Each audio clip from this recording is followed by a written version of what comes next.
What up YouTube? How are you feeling today? Hope you're doing great. Hope you're doing fantastic. Back with another Division 2 video. It's Tuesday, so it's vendor reset time. So without further ado, let's dive right into the vendor reset. Starting with the countdown vendor, the commando is for sale here. Could be a decent buy because it has damage to armor maxed out. Would love to see some damage to target out of cover, but you can roll that marksman rifle damage to the max cap.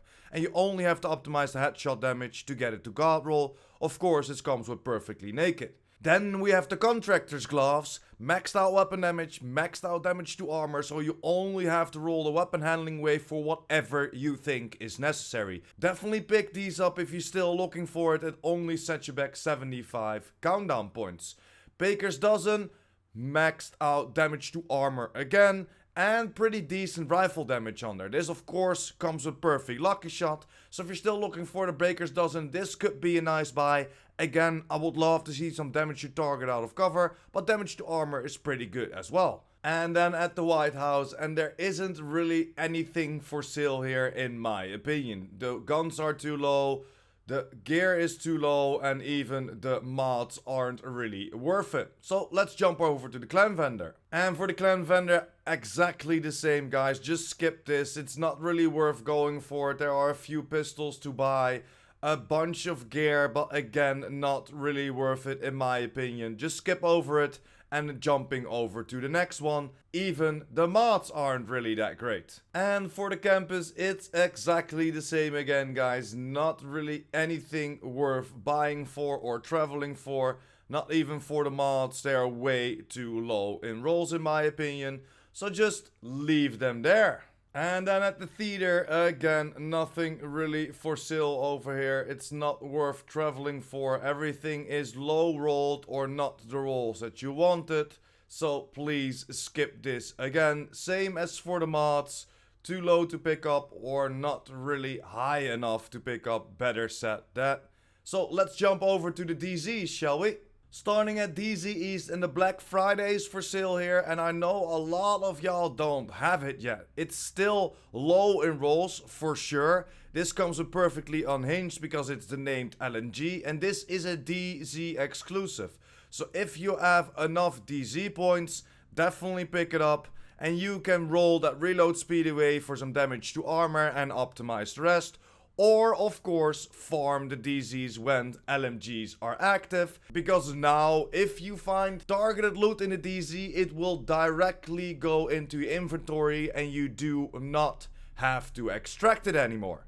And the rest isn't really that attractive, guys. Maybe the Black Friday is something to go for if you have the points for it. But the rest is way too expensive to pick up.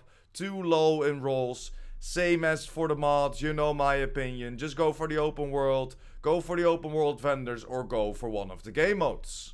And there we are, DZ South. There's nothing really to buy over here, but there is a chest over here that you might want to pick up if you have the DZ creds, and that's this Fenris chest.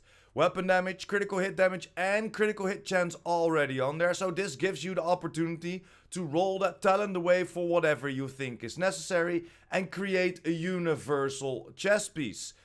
Max out the weapon damage, critical hit damage, and the critical hit chance. Yes, it's gonna set you back, but you can roll the talent for whatever you like. If a new season comes, a new talent comes, a new overpowered talent comes, you can just roll it on there instead of farming it again. This is a very, very nice buy if you have the DZ creds for it. Yes, it's gonna set you back, but you can create yourself a universal chest piece. And then again, of course, the mods, you know my opinion, go for the game modes, go for the open world. And on our last DZ, DZ West, the Harmony is for sale here. This is a DZ exclusive as well. Not really great in the rolls, but if you're still looking for it, you can definitely pick it up at DZ West.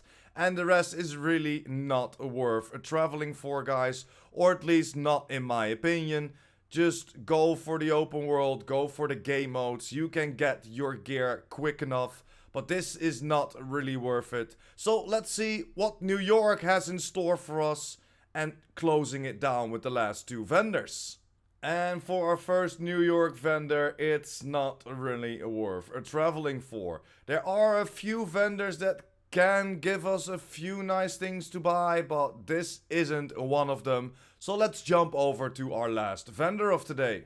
And there we are at our last vendor, at Roy, and again, it's not really worth traveling for. It's not really great gear or weapons, and there are not really great mods as well. So that's pretty much it for this week's vendor reset, guys. So tomorrow I'm gonna close it off with Cassie Mendoza as usual. Hopefully she has some good stuff in store for us. We can pick up a few nice things this week, but overall it's not really great. Let me know in the comments down below what you picked up and if you still like this way how we do the vendor resets. Right now, just quick and easy, only me talking about the best buys and not going on and on and on about all the other gear. But that's it. Thanks for watching, hope you enjoyed. Don't forget to smash that like button, hit that subscribers button, and of course that notification bell. PurePrime out.